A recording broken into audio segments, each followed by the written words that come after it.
It is that fun time of year again. Happy Apple Day for those of you who celebrate. As you can see here, we have a pretty cool little haul this time. We do have the AirPods Pro 3 that's not pictured here that we'll go over later. But if you are interested in the Apple Watch Ultra 3 as well, make sure to subscribe to the channel. We will cover this in a later video. But for today's video here, I want to show you guys both of Apple's new flagship phones, the 17 Pro Max in that cosmic orange, and obviously here, the iPhone Air. Yes, it is not the 17 Air, it is the iPhone Air.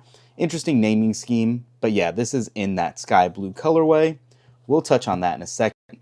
Obviously, we are not anticipating many changes here. Unboxing experience has been pretty similar for the last couple years. You can see we have the iPhone logo on the side in orange or the color of your device, and the back of the device, it's what's highlighted this year. So let's go ahead and rip these two tabs as usual and just slide this right down and boom. Okay. All right. I hope the camera can do this justice to show you how nice this orange looks. I'm a huge fan. I really do like this design and color. The plateau, whatever, fine. I can take it or leave it. But with the extra battery life this year, I think if battery was always your concern, this might be the way to go. It is not titanium anymore. It's back to aluminum. It's actually a unibodied aluminum, but I do think it looks really good. Let's go ahead and get this powered on and set right to the side. And then, obviously, we do have the Air we'll talk about in a second, but it won't take too long to get to it because clearly there's nothing else in the package except for a USB-C to USB-C charging cable and possibly what looks like just two pieces of paper in here.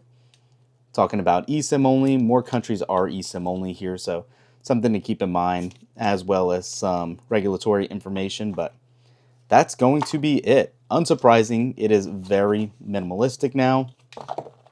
One thing I didn't mention that is uniform across all devices this year is there is a new anti-glare coating over it, and if you have these side by side, you can kind of see a difference.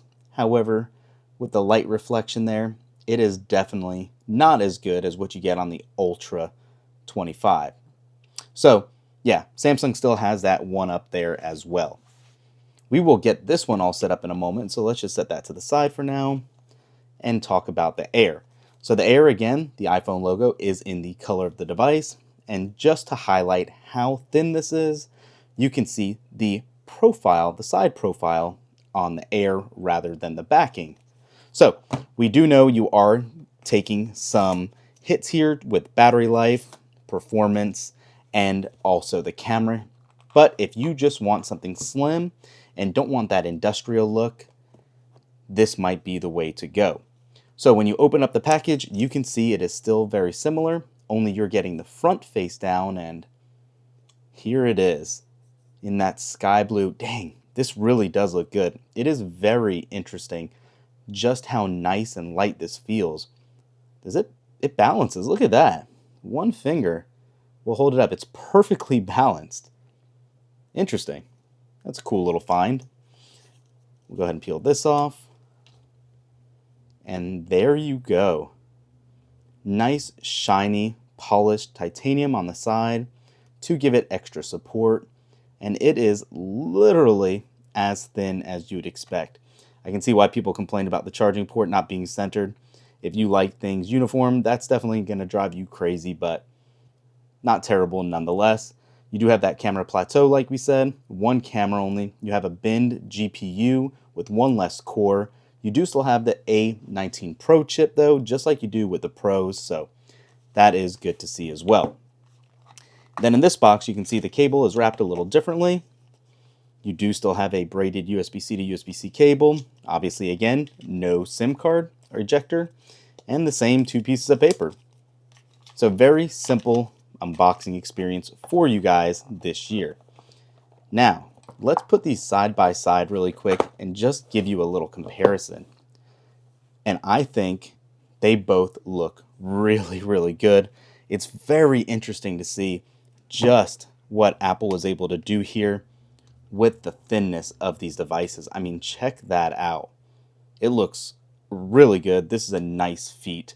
If you truly do get all day battery life, as Apple claims, equal to the 16 Pro model from last year, this could be the sleeper hit. If not, and you need the max battery and you want that industrial feel and heavy duty feeling on a device, yeah, obviously the Pro or Pro Max is going to be the way to go. All right, so as you can see, compared to last year's 16 Pro Max, there is quite a striking difference from the 17 Pro Max and even the Air. Size aside, designs look so much more streamlined. If you are not looking to stand out, like I said, you probably wouldn't want this cosmic orange colorway. The deep blue looked really nice in store.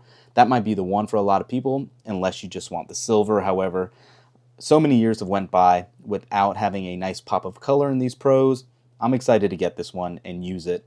And then obviously with the Air, you are getting Apple's slimmest iPhone ever with their best displays on a non-Pro model.